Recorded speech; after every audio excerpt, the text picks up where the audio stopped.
One of the most popular immigration routes into Portugal in recent years has been the D7 passive income visa, with Portugal offering a great quality of life and very low financial requirements on this visa compared to other European nations. It's no wonder that many people from around the world have chosen to come to Portugal on the passive income visa. And if you're looking to go down that same pathway as well, then this video is for you, as I'm joined by immigration expert Amanda Dias, and we're going to talk about all the financial administrative requirements of the D7 passive income visa, as well as all of the key tips and insight you need to know about the process from start to finish. So I hope you enjoy this, guys, and with that said, let's get right into it. All right, Amanda, welcome back to Millennials with Money. Thank you so much for invitation again. It's a pleasure to be here with you. Yeah, great to have you back after discussing the digital nomad visa. Today we're going to talk about the D7 passive residency visa in Portugal, which has been a very popular option over the years. I think it's the most popular visa that we have here in Portugal for sure.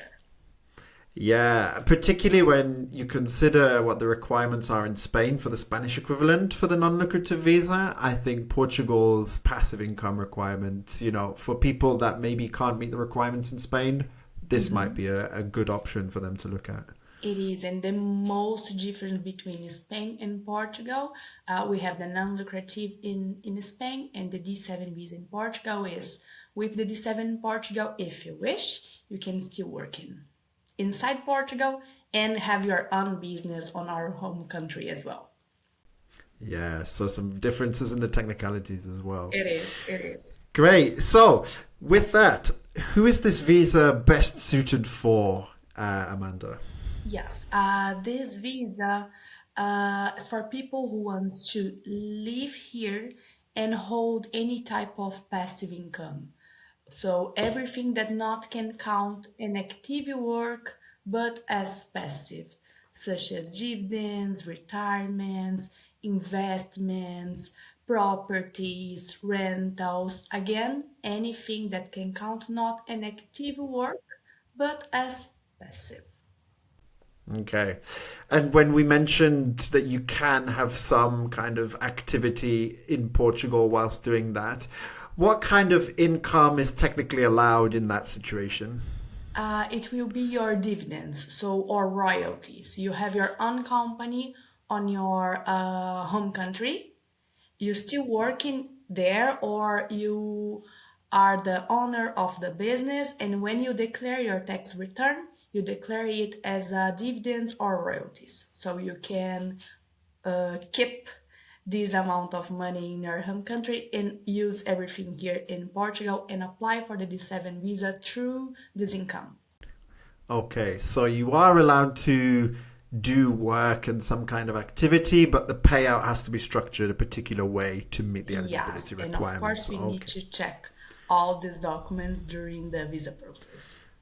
Good. Okay. Yeah. So what kind of people do you generally find are applying for D7 visas in Portugal? What are their what do they have in common? What kind of lifestyle do they have? What interests do they have in Portugal? Well, people who want to leave their country because they are not happy or they are looking for a good place to live with beautiful ocean and good food, but normally retirees that intend to travel around Europe. They stay based here in Portugal, and then you can travel around the entire Europe, but you are based in Portugal. You live in Portugal, but you are allowed to travel around. So people who likes to travel, have a nice expat community as well that we have here in Portugal, and not fulfill the requirements for the other countries, because in Portugal the financial requirements are lower when you compare with another countries around Europe. Yeah, it's a good place, I suppose, to have a base in the Schengen area and then be Yes. able to access the rest of the Schengen area within your allowance, within the 90, 180-day rule. It is at all. So we were talking about those requirements, Amanda, and that they're typically lower than the likes of Spain and other passive income visas around Europe. So what are they exactly in Portugal? And what are some of the other requirements that come as well that someone has to meet? Great, good question. Here in Portugal, we have two financial requirements to qualify you for the D7 visa. The first one, you need to hold at least the minimum wage here in Portugal, the minimum salary. So the main applicant need to make at least 920 euros monthly as passive income. Again, you could not receive your salary, you need to hold passive income. If you make at least 920 euros, you fulfill the first financial requirements, but then we have another one. You need to hold 12 times this amount of money in a Portuguese bank account during your visa process. So you need to have at least 11 is approximately 11,000 euro in a Portuguese bank account that our company assists you in how to open it even remotely. Okay, good. Yeah, because I imagine someone who's not in Portugal right now but wants to apply, yeah, will be thinking, how can I get a Portuguese bank account if I'm not there? We But good was that you're able to help totally them with that. yes.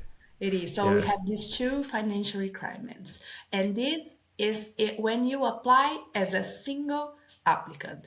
If you are coming with your family members like spouse or child, we have some different rules. So the main applicant need to have 100% for the minimum salary. For the spouse, you need to have extra 50%, and each child will be 30%. So this is the math. Okay, good. So those are the financial requirements. What else does someone need to have to be able to apply? Yes. For again, if you fulfill the first the two financial requirements, we have three non-financial requirements. The first one, you need to hold an international travel medical insurance. It's a travel insurance, not a health one, because in Portugal, when you hold a visa here, you are allowed to apply for the health system that is totally for free here in Portugal. So again, you need to have international travel medical insurance.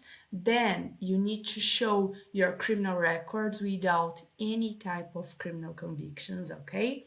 And the last requirement will be a place to stay here in Portugal already. That can be either disagreement, hotel accommodation, Airbnb accommodation, or if you have any type of family members or friends living legally inside the country, they can write you an invitation letter. You don't need to live with them, they just write a letter saying to the government that they know you, you are reliable, and if you have some type of troubles here in Portugal, you can assist the government to find this person or to assist them. Those are the requirements for the visa. It's not too hard. Actually, I think this is the easier way to come to Portugal because it's a cheaper option and a faster one as well. Okay, great. And so, how long does the application procedure take in general? And does it have to be done from outside of Portugal? Yes, all the visas in Portugal you must apply outside Portugal. There is no possibility to be here as a tourist and then change your type of visa inside the country. You must be in your home country or another place that you hold any authority to live there. Okay? Well, the visa process can take up to 6 to 7 months. That's the why I always advise you to start the process with our company at least 6 to 8 months before the intended moving date. This allows us to prepare everything calmly with no rush. So the very first step for the visa application will be gathering the documents. So in this part of the process, I always say this depends on your speed, but based on our clients' experiences, it usually takes around 1 to 3 months to gather all the documents. After that, you're allowed to apply on the VFS or the Portuguese consulate in your area of residency, and the laws say they can take up to 90 days to approve your visa. Once your visa is approved, it will be stamped in your passport, and the stamp will be valid for 4 months. Within 4 months, you must come and join with us here in Portugal. So this is the Okay. entire timeline for the visa approval. Okay, good.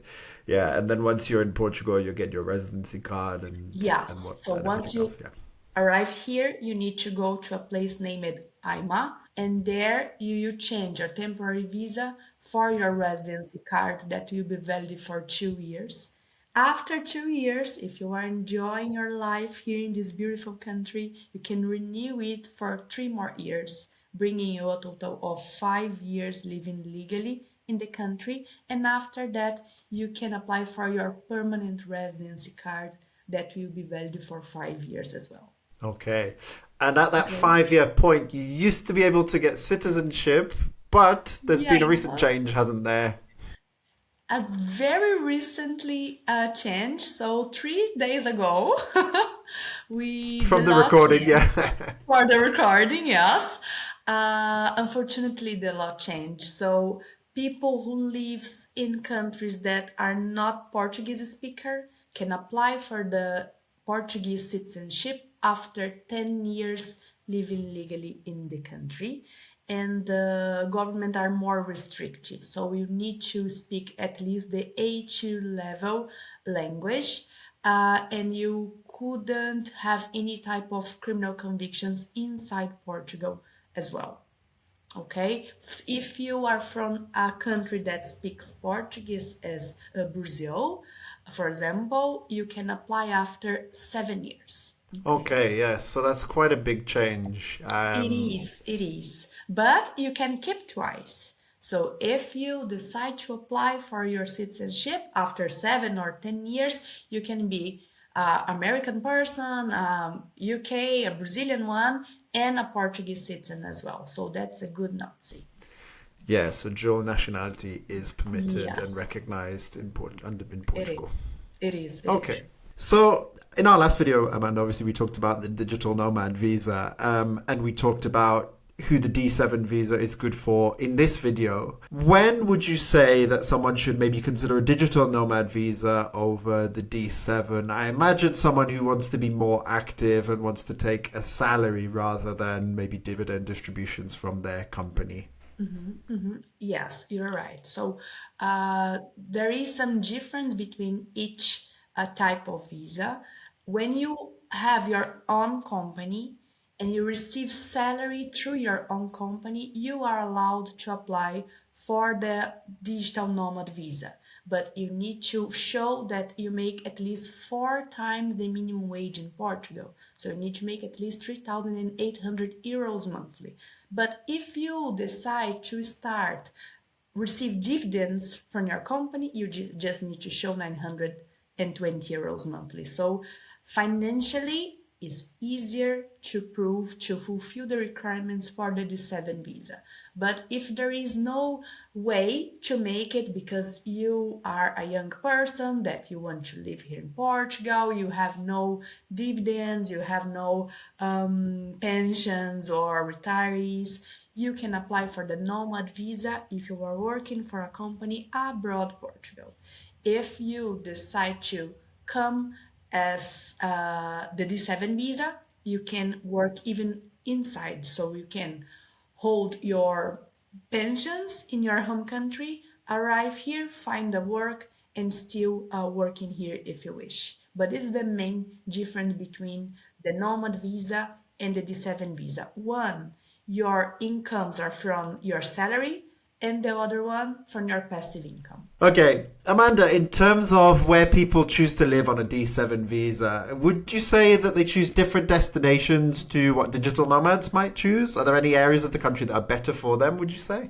Yes, normally people who comes with the D7 visa are retirees. Most of my clients here in our company are retired, so they look for a easygoing place. So they prefer the Algarve area like Lagos, Faro. We have a strong expat community in this part of Portugal, and we have many retirees. So they prefer go through there or Silver Coast because we have low cost of living and good quality of life. Normally, people who comes with the D7 visa, they avoid places like Lisbon or Porto because the lifestyle totally different. So it's more busy and huge. So they prefer a easygoing place. Yeah, makes sense. Yeah, It that's what is. you It want from is. your retirement. Yeah. Okay, and finally, Amanda, how can you and the team at Visadomus help people who are looking to move to Portugal on a passive income visa? We will assist you during the entire process until you get your visa approved in your home country. So we assist you with your NIF number, so your tax number. Here's the very first step of the project. Then we assist you with your bank account inside Portugal. Again, when you are applying for the D7 visa, you must hold a Portuguese bank account that you can assist you in open it even remotely. Of course, if you already have um, a travel booked to come to Portugal, I can go with you, or one of my colleagues here in our company can go with you and assist you in person on the bank. But if you don't, we can make it even remotely. We will check all your documents with one key account manager and also a lawyer, and then we provide you the documents translated as well, so you don't need to worry about during the visa process. Some of the documents need to be translated to Portuguese, and we manage it through here in our company. And again, we have end-to-end support, so we take your hands on the very beginning of the process, and when your visa is approved, we finish our connection. Great. Great. So, guys, check out the video description. I'll tell you how you can get in touch with Amanda and the team if you're looking for help with your D7 visa. Thank you again, Amanda, Thank you for so much. explaining all of this. And I look forward to doing more videos with you. Yes, thank you so much again. I appreciate that. Have a nice day. Alright guys, so I hope you found that video interesting and informative. Be sure to check out the video description, as I said, to find out how to get in touch with Amanda at Visadomus. Leave a comment and let me know if you're coming to Portugal on a D7 visa and where are you thinking of living in the country. And if you like this video and you want to see more Portugal related content, then be sure to check out these two videos here. Till next time, I'll see you on the next one, and let's get this money.